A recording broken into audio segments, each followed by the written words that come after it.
All right, happy to have JB Long on the program with me. You may know JB's voice, his face from this past Saturday in the Bounce House, where he called UCF's win over West Virginia. If you're a Rams fan, you may also know him as the radio play-by-play voice for the past 10 seasons now. Obviously, his first season with TNT calling Big 12 college football. JB, thank you so much for taking the time to hop on and share some insight with us. Adam, I appreciate the invitation. Thank you for your patience with me as I navigated a pretty busy week, including that unforgettable stop in Orlando. But let me also say what I kind of told you behind the scenes, which is I appreciate your coverage and your passion for your team. And as someone who spends all week, if not all month, preparing for a game like that, I lean heavily on your insight, your perspective, kind of your pulse of UCF and the Knights and the fan base and the audience. So hopefully some of that was able to come through our broadcast, our care factor, our preparation. It was a real treat to be there and maybe to see the best performance of the season for Scott Frost and company. Yeah, for sure. Let's get into all that at some point. But I want to start with this. You, my friend, may be one of the craziest people I've ever met, because if I know your schedule correctly, you went red eye from Southern California to Orlando, red eye from Orlando to London to call the game against the Jags. That's got to be a pretty tough schedule, JB. How do you balance doing all that stuff in such a short amount of time? Yeah, the Rams were actually in Baltimore the previous Sunday, so it was kind of zigzagging coast to coast. I stayed Sunday night into Monday and did the Sean McVay show and some other content things that we do on a weekly basis with the Rams. Came back home to see my wife and kids and to do some other things back here in Los Angeles. And then, like you said, back-to-back red eyes. Thankfully, all the travel dots connected. I was in London for about 12 hours, about 9:30 a.m. to 9:30 p.m. Don't remember much of that, although it was a pretty memorable victory for Matthew Stafford and Devontae Adams and the Rams going into their bye. So a lot of parallels. Good win for the Knights and a bye to kind of get right. Good win for the Rams and a bye week to at least figure out what time zone I'm in currently. Let's talk a little bit about UCF for a second, and we'll transition away. So obviously, you get the assignment, right? You know you're gonna call UCF West Virginia. I assume you start doing some research on the Knights prior to. What did you think of the team you were gonna call? Obviously, at that point, they're 3-3, a couple of tough losses. What did you kind of think of the team as you kind of researched before you saw them on the field on Saturday? Yeah. Well, first, let me say I go back to Florida and lots of different touch points, including my time with Bright House Sports Network in Tampa for a couple of years in my career. So I know there's some naming rights overlap there with the Bounce House. And those of your audience who are old enough to remember those days, it was a big stop for me, allowed me to cover some professional sports and college sports, including UCF back then. So it was special to be back and to call a game in that city on that campus on homecoming weekend. And watching some crossover teams. I had seen some of UCF, but not as much until this first home game there. And in particular, I studied their trip to Cincinnati. And I have to say, as impressed as I was with Taven Jackson, we can talk about why he might be the right choice moving forward. I think that makes a ton of sense. I got to admit, I liked a lot of what I saw from Cam Fancher. I thought he was good enough to win in Cincinnati. I thought some of his throws, some of his poise and manipulation in the pocket, his competitive spirit, putting eyes on him for the first time, I'm like, man, Scott's got a couple of options that I feel like are winning grade in a conference that's defined by entrenched returning starters and prolific passers. So, the skill group is dynamic. I think the majority of the Knights' skill would start at just about any program in the Big 12. And so seeing some of the plays they made on tape and then some of the plays they left on the field made me realize that, wow, okay, I think I know where the floor is for this team. I wonder how high the ceiling is. And I think part of what we saw last week, albeit against a depleted and West Virginia team that I think is kind of spinning its wheels right now, showed some of that ceiling individually and collectively. What does it look like when you've got the right quarterback at the switch, when you're getting more than just the scheme is designed to get on a play, when you're able to make some splash plays on defense and finally get those takeaways, those sacks, those game-changing plays that get you an extra possession or even a non-offensive touchdown. You mentioned overlap earlier. I think this may be true, but I'm hoping you can confirm. Scott Frost spent some time with the Rams, obviously as a coaching assistant. Did you all cross paths? Did you have a chance to interact with Scott when he was out there in Los Angeles? Yeah, when he was at Oregon too, and likewise for Grinch. I'm a Pac-12 guy by West Coast born and raising, and covered that conference for a dozen years when they were the Pac-12. So I'd crossed paths with Scott on a couple of different fronts. And that's part of the reason why I think UCF has a good thing going right now. There's a nice chip on the shoulder element to this coaching staff.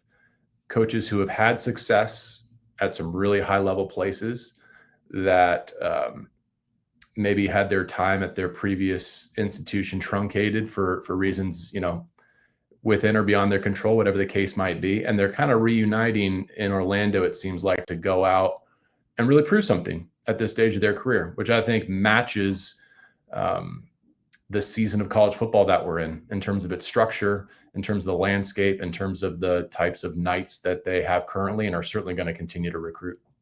You get a chance to meet with the coaches, some of the players, obviously kind of in a production meeting before the game. JB, I'm curious, what did you take away when you met with Scott Frost and that team and some of those players? What did you learn in that setting that maybe you didn't know or you couldn't really maybe pick up on tape? Yeah, those meetings are so valuable, and only a small sliver of those conversations can ever make it out into a TV broadcast. Part of that's by design. Part of it is just by the constraints of the game and the time that we're allotted. But I think it confirmed what I saw from afar, which was maybe just a building tension or frustration or exasperation about the fact that I think we're better than our record indicates. I think we should have more wins. I think we can play with just about anyone below that upper crust of the Big 12 that's competing not just for a conference championship, but maybe a national championship. But until we go out and prove that, until we stop blowing off our own toes with self-inflicted mistakes, many of them on offense, many of them pre-snap, what's that really worth? And so I felt a anticipation, a quiet confidence, but also a curiosity from the coaching staff. Like, can we finally confirm for 3.5 hours on the field what we feel like we're capable of? And it was good to see them go out and do that again against a lower level Big 12 team right now. But it sets the stage, especially with a week to rest and rehab and prepare for a pretty big finish. And we all know that the Knights are trying to count to 6, if not more. One question a lot of the fans have had, and you may be one of the most uniquely qualified people to answer this question, is the Scott Frost offense from 2016 and 2017 was dubbed UCF fast, right? They went fast, they played with a lot of tempo, and it was really kind of a track meet for UCF. Frost has been kind of non-committal about how he wants to kind of position his system right now, but it's clearly not as fast as it was previously, maybe by design, maybe by personnel. I think, he's probably never going to tell us that, but I'm curious, as you watched him play on Saturday, did you see a Sean McVay offensive influence in Scott Frost offensive system? Did you see anything where you say, oh yeah, he might have picked that up out in LA, or hey, that's got a reminder or a wrinkle of something that maybe you see as part of your duties with the Rams? That's a really insightful question. I'm not sure I am equipped to answer it. He was with us for such a short amount of time that I think many of his takeaways were softer, were more intangible than necessarily borrowing from McVay's playbook, especially in the role that he was in. I think, it was a safe harbor of sorts for a coach looking for a rest, a reprieve, a recharge. And hopefully he got some of that, got some great relationships, got some perspective, learned about a championship organization and how the hiring practices in Los Angeles, which have, involved multiple chapters because of how many coaches have been hired off of McVay's tree, I think will inform his choices moving forward well. And I think already have with the staff he's assembled and continues to build around there in Orlando. So I don't know offensively if I necessarily saw the influence and the fingerprints of McVay, but to be fair, changing quarterbacks week to week as he has, I think that all informs his choices, not just on his play sheet, but his style and his temperament. I think he's trying to operate from a 30,000 foot perspective and not just stand on the gas with his offense. He's trying to do what's best for Taven Jackson and make sure that he's set up to succeed. He's trying to make sure that his offensive line, which is changing pieces, is not put in a position where they're being asked to do too much and continue to put his offense behind the chains. And then, until the defense really coalesces and starts to make some of these game-changing plays like we saw last weekend, I think there's complementary football considerations to be made as well. And I know this about Grinch because I've seen him do it lots of different places. He is a unicorn in the college football space where if you want to play that Mike Leach, Lincoln Riley, Scott Frost style of offense, there's a reason why those coaches seek him out as a defensive coordinator, because he's able and willing to pair with that schematic offensively in a way that not a lot of defensive coordinators are or want to be. Let's stay on Taven Jackson for a second. Obviously, you've maybe seen him on tape, but didn't play against Cincinnati. Kind of still dinged up, I think, with a shoulder injury. What did you like out of Taven that you saw on Saturday? I mean, I think Scott's words for it, where he throws a Sunday ball, and you could see that. Those 2 fourth down touchdowns were great illustrations of that. The one in particular where he flips his hips, and it's just like, I mean, the guy makes it look easy the way it comes out of his hand. And so if they can get time on task with Taven, and I'm not just talking about week to week, I'm hopefully talking about year to year, I see no reason why he can't have the ultimate upside. Does more than enough with his feet, has all the arm talent. If he can lean into that system, and if they can maintain some of these weapons around him, I mean, my goodness, I was just jotting down in my memory bank Thomas and Black and Wade at tight end and Dahmer can't. How about the catch that Burke made? My goodness. And Wade and Charles, like I said it earlier, I'll just double down on it. These guys would start anywhere in the Big 12, in my estimation. I think there's a lot of teams, contending teams in the Big 12 that would gladly swap skill groups with UCF right now. Now, they're young, they're minimally proven, certainly not at this level at this university. But if you're looking for a team that could get hot and make a run and has the explosive ability to upset a likes of a Baylor or a Houston, I don't know if I would go as far as a road game in Lubbock or Provo, but these are the types of moments that we're looking for in the second half of the season. Again, if they have to go back to Fancher or choose to, I think he can get it done too. But Jackson raises the ceiling, having seen him in person now. You spend your Saturday sitting next to Mike Golick Jr., who knows a thing or two about offensive line play. The offensive line for the Knights has obviously been a question mark this year, and obviously we should point out, that unit's been through some things that probably not a lot of units in the country have, losing their coach tragically in the middle of the season. Jimmy, I'm curious, what did you make of what you saw from the offensive line? And obviously, I know you knew the story kind of coming in from what they've kind of experienced. What did you kind of see out of that group as you and Mike Golick Jr. sat there and kind of watched that unit work on Saturday? Well, first of all, what a guy, Mike Golick Jr. It is an honor and a privilege to be alongside him. He's one of those people that if you can't have a good time and get along with him, it's a you problem, right? So it is an honor, and I hope your audience enjoyed his really unique perspective, and it's driven by the desire to call out centers that roll up their jersey to show their midriff and their rib tattoos, right? Like that's kind of the identity of our broadcast, and maybe some of the identity that's formulated around UCF.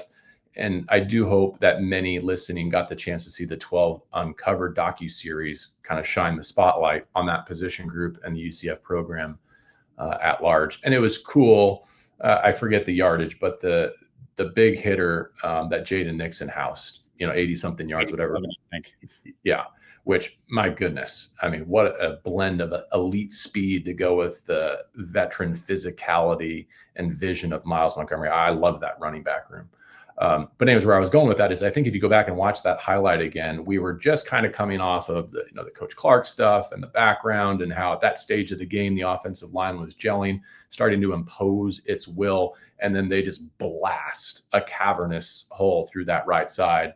And there goes Jaden. So you can't plan for moments like that. Certainly we're not orchestrating them from the booth, but it almost felt poetic in my heart, in my memory, that those stars all kind of aligned for that storytelling and that tribute to where that room has been, what it's dealing with, and then hopefully what it's capable of in this next half of the season. You travel the country, obviously calling Big 12 games every Saturday for TNT. I'm curious, at places you've been, teams you've seen so far, where do you kind of slot UCF, right? You mentioned the upper crust, right, which is probably your BYUs, your Texas Techs, maybe your Utahs, right? Sure. Cincinnati, record-wise, probably in that upper area. Where do you slot UCF just in terms of sort of what you've seen so far and the teams you've had a chance to cover so far in the 2025 season? Yeah, excuse my distraction here. I want to make sure that my football standings are like right there in front of me because I hate to do this type of conversation and miss a team. Like, not that I'm going to miss out on Texas Tech, but I think BYU, until proven otherwise, it's time to treat them as if they're for real. I think a lot of people were doubting their wins, and now that they got Utah, I get it. They got Bachmeyer, they got a freshman. There's a lot of veteran proven commodities at quarterback in this league, but they're in the catbird seat. Cincinnati at 4-0. I think offensively they're special. Defensively, I'm curious if they've got enough to hold up over the long haul. Houston's one I would circle. I saw Houston beat Oklahoma State and Stillwater pretty convincingly, but we all know what state the Pokes are in.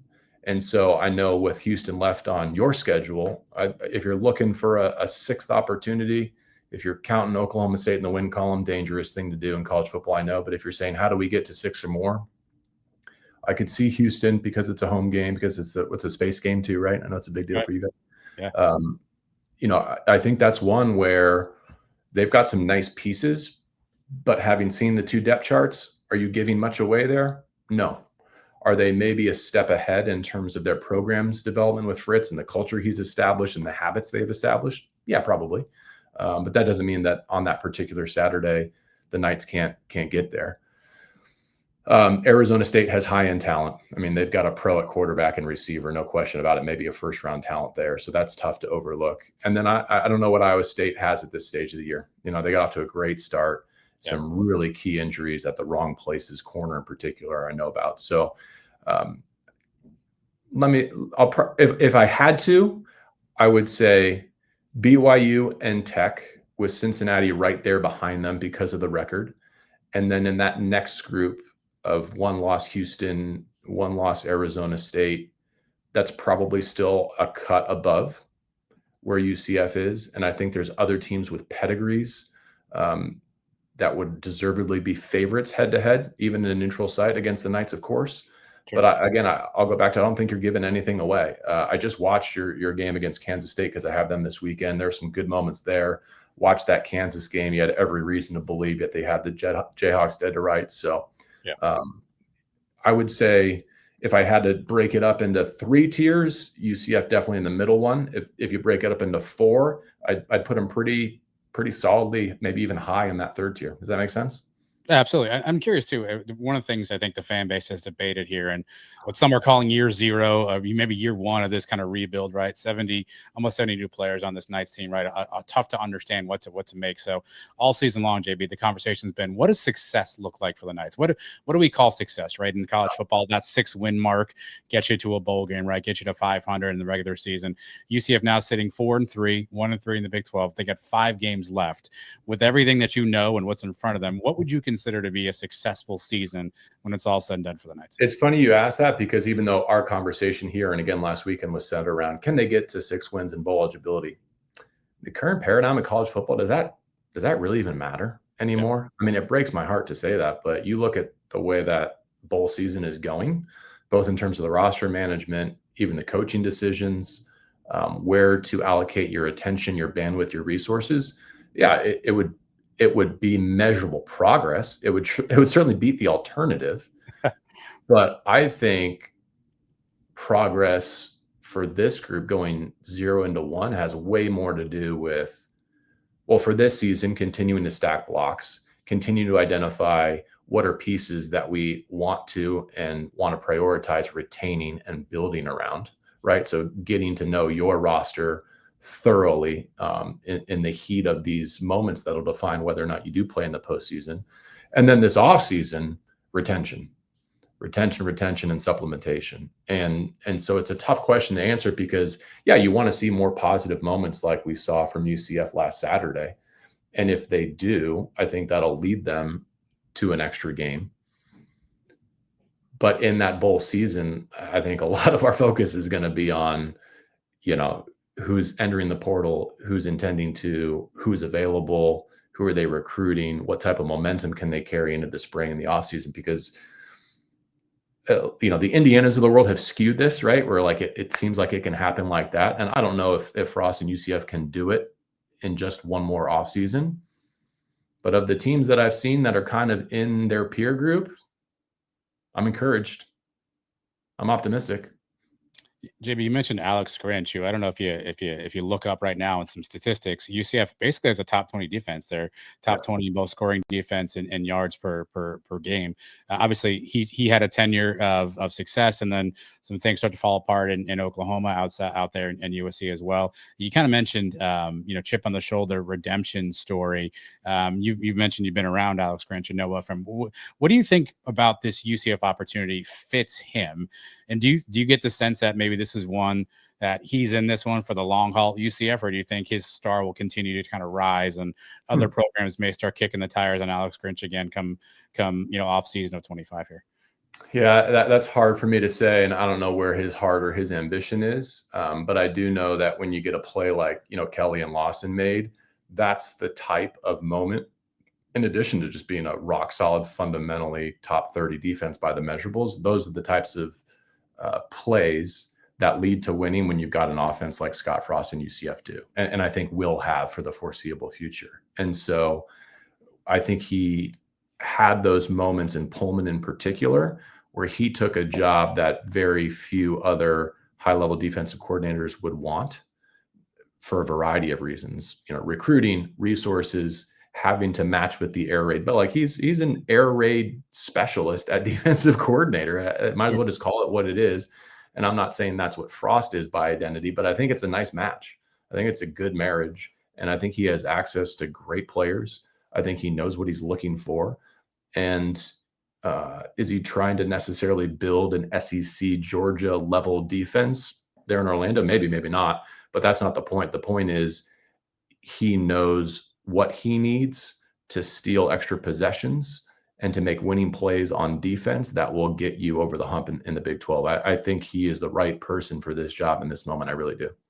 It's so funny how the world works. 2017, Alex Grinch, the hottest name on the defensive side of the ball at Washington State. Scott Frost was 13-0 at UCF. They were probably one of the two of the top names in college for athletics, and here they are, 2025, reunited back at UCF. Right? Definitely.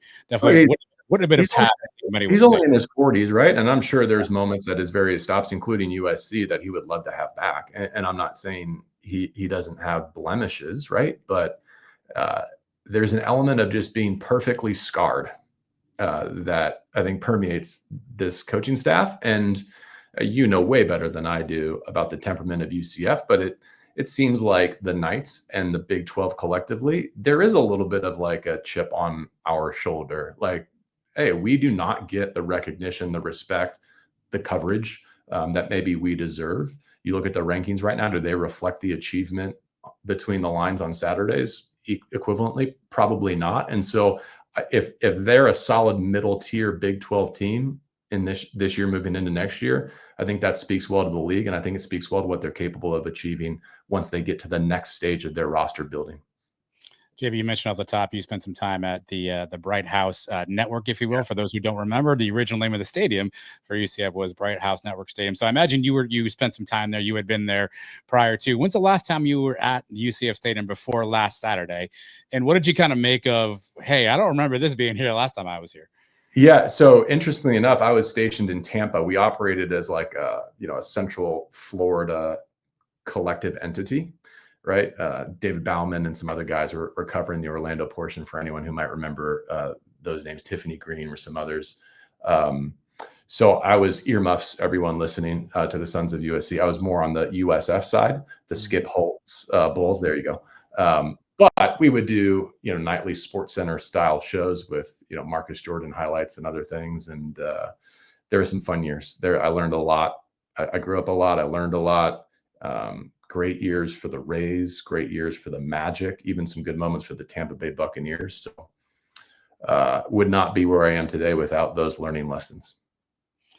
So you travel around the country, you see Big 12 schools, obviously you see different settings, homecoming for the Knights, obviously Spirit Splash, Ducks, all this stuff.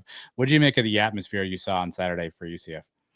Well, I hope we didn't put you in a bad spot with respect to the 1 p.m. Eastern kickoff. It was beautiful out there, but I wasn't sitting in the middle bleachers. So respect to all those who did. What was this that I was reading about afterward? It seems like everyone's split on the split student sections. Do I have that right? That they kind of want. Yeah, it's it's an age-old battle for Knights fans, right? There obviously one section fills up pretty heavily, the other section sometimes doesn't, right? So how do you Yeah, do that? Plus, if you're on that north end zone, you're underneath that giant scoreboard, which is right. also super loud, right? So imagine your eardrums just being banged on for 4 hours with the scoreboard. So that gets a lot of fan reactions to student section sides. Well, here's what I'm thankful for is I know how entrenched and loyal and ascending this fan base and this football program are. And so to be there at that juncture and be able to showcase some of the things that and the traditions that I know your audience feels very passionately about, have those been showcased on other platforms? I'm not sure. If so, they've eluded me, I think, for the large part. So hopefully there are more of those moments in store where I can't predict that we'll be back, on homecoming 2026.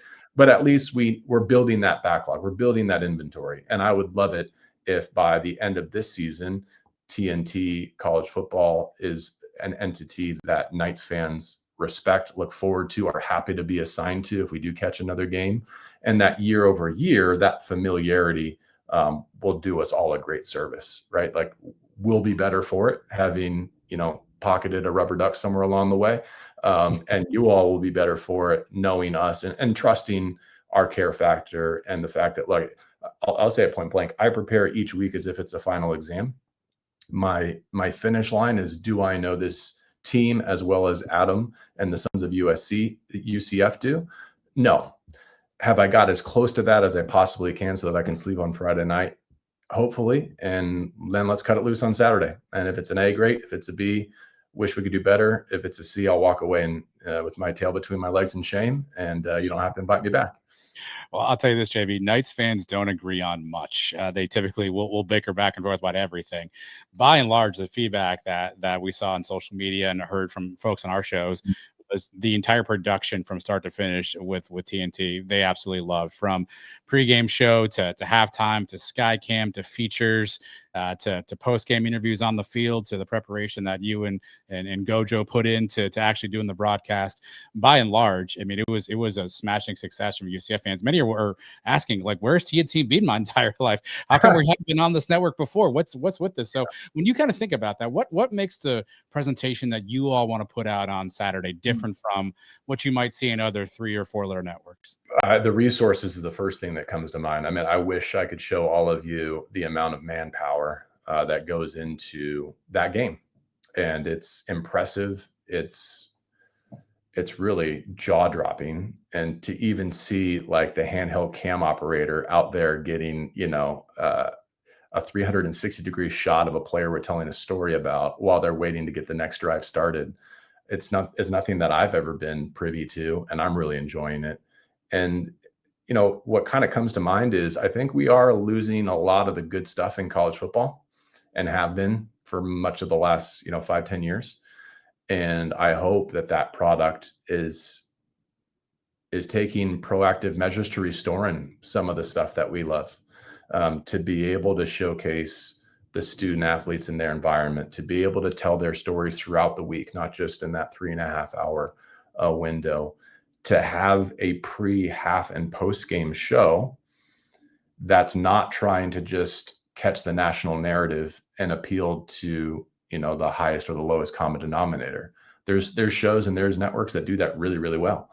I think the moment and the privilege and the opportunity that we have is to be specific, is to go deep, and to apply the full force of TNT sports, which is world class. Whether you're looking at how they're covering the MLB postseason or the French Open or so many other things, their product's second to none.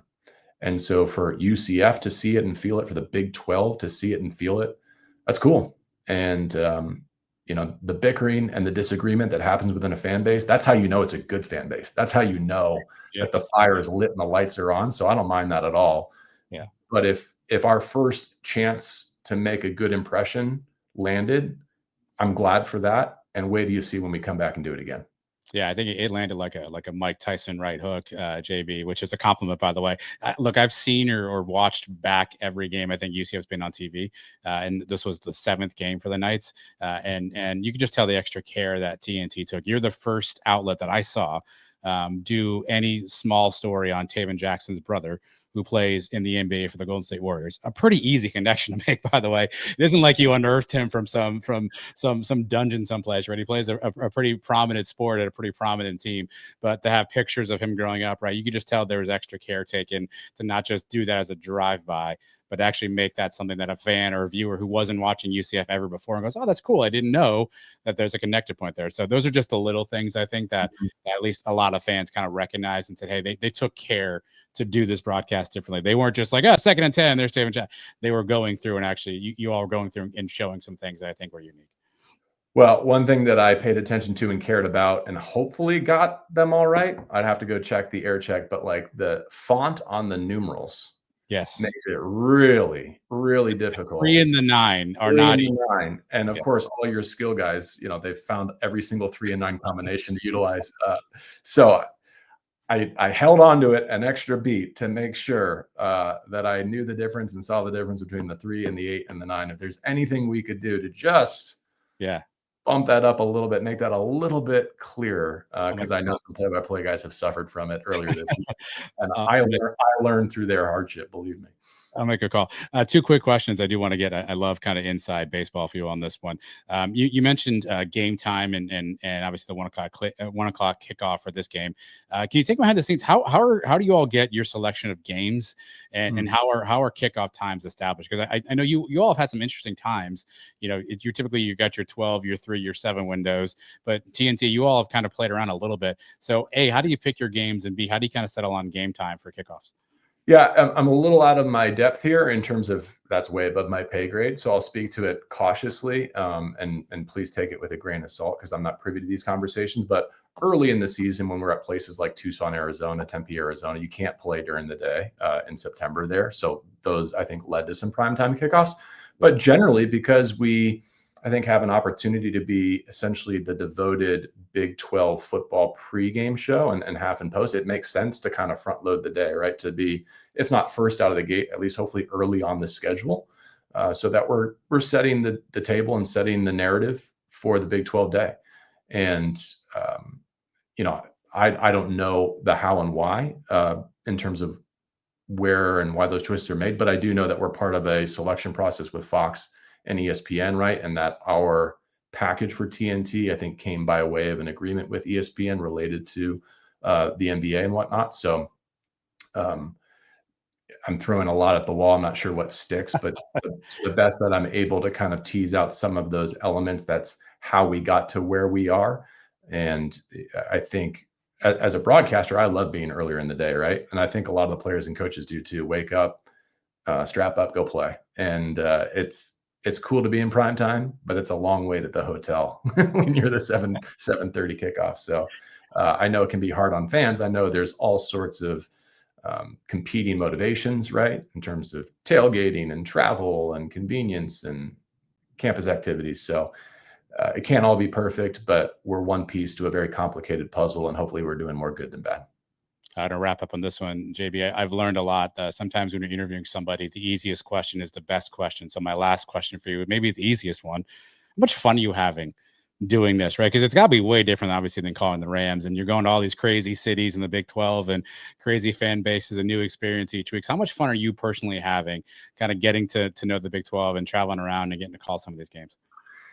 A ton. And a lot of it is because of who I'm doing it with. Lauren and Mike is a great example. Our producers and directors are incredible. Our crew is just world class. And so to be a small piece in that machine is a real honor and privilege, and you can't help but enjoy it. I'd be doing it wrong if I wasn't having the time of my life. But, the Big 12 and its institutions and college football writ large are essential to my DNA. I mean, I grew up a college football fan. I went to Notre Dame. I've worked in just about every time zone and conference there is in college football. I've been connected with, Bleacher Report from the very beginning and its role in like the Tim Tebow years of college football. And, I think this is a hard, challenging season of our sport, but I care about it a ton. And I still really enjoy the Friday into Saturday windows as much as I ever have. And if I can play some piece in preserving that for the long term and getting us to this, not the final stage, but the next stable stage, I would love to see it through. and in terms of what we can do to elevate the programs and the competitive environment that is Big 12 football in this moment, which I think is as good as any league in the country. Yeah, let's let it rip. Let's make a long run of it. Hope to do it for many, many seasons. Well, now that I buttered you up, I do have one criticism for you and your broadcast team Yeah. on Saturday. You get a bit of a pass because I know your schedule, but how was Mike Golick Jr. not in the reflecting pond getting a duck? Why did we not get Golick there? Arm floaties, Yeah, like I feel like that was a natural progression, JB. it Did was. you miss a production meeting? What happened there that we didn't get Golick in the pond? It was a miss, and it was something that we had deep conversations about behind the scenes in terms of could we make it work, and did we want to inject ourselves into that quintessential UCF moment. Mike and his father, as you know, have a daily show, Sure. and so their broadcast conflicted with the itinerary on that Friday on campus. So I'm covering a bit for my partner. I don't know if he was reluctant to kind of have that wet t-shirt contest with me in front of the Yeah. cameras, but Yeah. look, if you will just let us know well in advance what game UCF will be hosting homecoming next week, I would love a Tosh Point web redemption. Yeah, no, Tosh. By the way, Tosh, a graduate of UCF. We don't need Golick tarps off. I just needed him arm floaties. I mean, I feel like that Spirit Splash was made for the Mike Golick Juniors of the world. That's just all I'm saying. That was an alley-oop that kind of was just left on the iron. There's no question about that. Perfect. Where are you all at this Saturday? Where can we catch you on TNT this week? We'll be in Lawrence. We've got Kansas State, Kansas rivalry game. Awesome. Well, JB, we appreciate you taking so much time to spend with us here in the post recap of your time at UCF. Hopefully you enjoyed it very much. I know the fans are looking forward to having you and Mike Golick back on a call soon, but B, even more importantly, having you back in the bounce house again as well too. So we appreciate your time, and thanks for giving us so much of it to us. I'm thankful for the last week plus that allowed me to get to know you a little bit, Adam, and to the Sons of UCF. Again, your source material matters from someone in my seat who just dives in and ingests as much as I can in 7 days. Thank you for what you do. Keep it up. I'll be monitoring it, and I look forward to plagiarizing you for many more Saturdays. Thanks, JB. All right. See you, buddy.